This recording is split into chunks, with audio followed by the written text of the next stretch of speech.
Komarpur answer VDP club যখন পূর্ণ সংস্কারের জন্য ইট বালু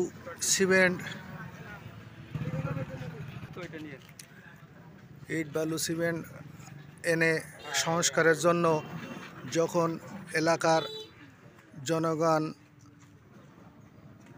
শয় জনগণ যখন সংস্কারের প্রস্তুত কাজে থাকেন, ঠিক তখনই একটি কুচক্রী মহল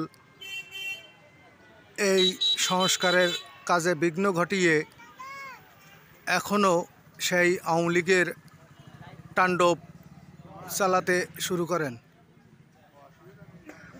এক পর্যায়ে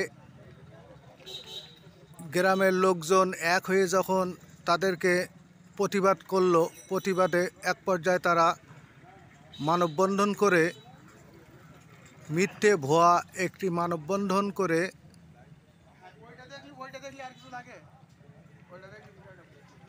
সাধারণ জনগণকে হুমকি দিয়ে বেড়াচ্ছে। এই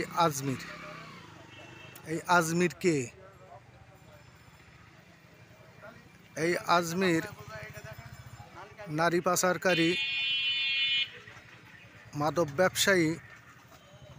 এই আজমিরকে আইনের আওতায় আনার জন্য গ্রামবাসী এক হয়েছেন। এরা দুজন আমাদের এই ক্লাবটা তাদের নিজের কবজায় নেওয়ার জন্য পায়তারা করছে। এমনকি আজ কয়েকদিন যাবৎ সে হুমকি দিছে, আর সে বলছে তোকে দেখি নেবো এবং আমার জীবন নাশের হুমকি দিছে।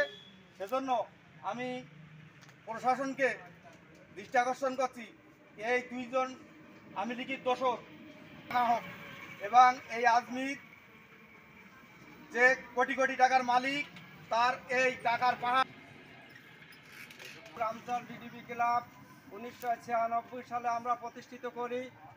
এই ক্লাব আওয়ামী লীগের দোষর 17টা বছর আমাদের এই ক্লাবে আসতে দেয়নি এই আজমির আর আক্তার।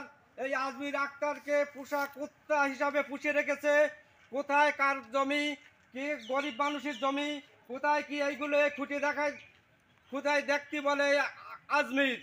আর এই আজমির আমার ক্লাবের সাংগঠনিক সম্পাদক শাইনুর ইসলামকে গত 3 দিন আগে পারুলিয়া মহিউদ্দিন সিদ্দিকের বাড়িতে জীবন নাশের হুমকি দেয়। আর এই আক্তারকে গ্রেফতার করবার জন্য আমি প্রশাসন এবং এলাকাবাসীর দৃষ্টি আকর্ষণ করছি। সেই সুবাদে আজকে আমার এই কোমরপুরবাসীর পক্ষ থেকে মানববন্ধন। ঠিক আছে। সাংগঠনিক গতকাল আনুমানিক 11টার সময় এই আওয়ামী দোষর, এই চোরা কারবারি, এই ফেন্সিডিলকারী আওয়ামী লীগের অর্থদাতা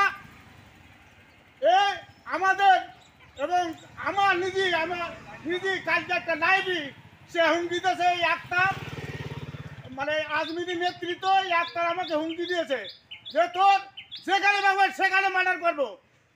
এর উত্তরে আমি প্রশাসনদের দৃষ্টি আকর্ষণ করছি, এই সন্ত্রাসী এই আওয়ামী লীগের দোষরদের অতি বিলম্বে গ্রেফতার করে এই কোমরপুর বাড়ি জ্বালিয়ে দিতে হবে যে আজকে আওয়ামী লীগ কি করে গেছে, আর এই সন্ত্রাস মুক্ত করবে।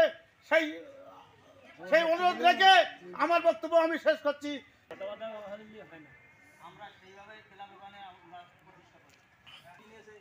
তারা এখন আমাদের আর দখল দিচ্ছে না। এই হচ্ছে আমি। আসসালামু আলাইকুম।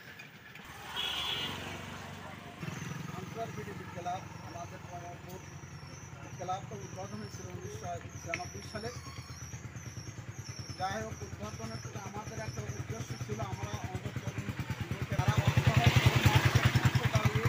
যারা রোগগ্রস্ত হয়ে গেছিল, চিকিৎসা অভাবে মৃত্যুর দিকে ঢেলে পড়েছে, তাদের পাশে দাঁড়াইয়ে আমরা তাদেরকে চিকিৎসার ব্যবস্থা করেছি এবং অসহায় গরিব মানুষের পাশে দাঁড়িয়ে যারা মেয়ে বিবাহ দিতে পারছিল না, তাদেরকে পাশে দাঁড়িয়ে সেই সমস্ত মেয়েদেরকে বিবাহ দেওয়ার সুব্যবস্থা করা হতো।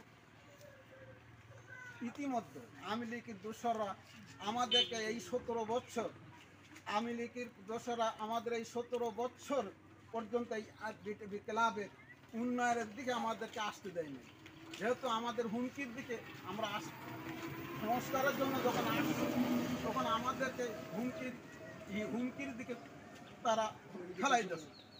সেই জন্য আমি ঊর্ধ্বতম কর্মকর্তাদেরকে দৃষ্টি আকর্ষণ করে বলতে চাই, দাদা আমাদের এই সংস্কার আমরা করতে পারি এবং এই হুমকি যারা দিতেছে তাদেরকে সুব্যবস্থা করার জন্য অনুরোধ করতেছি। এই মূল শয়তানিটাকে কেটা করি কিন্তু যেটা ষড়যন্ত্র ওটাও তো হবে। ওটাও হবে, ওটা পরের স্টেপ হবে বা আজকে পরের হ্যাঁ ও সিস্টেমে যাচ্ছি শুধু করলে হবে না, বুঝেছ? এই জিয়ারলি ব্যানারটা ধরতেছিস, ওটা উঠবে না কেন 100%?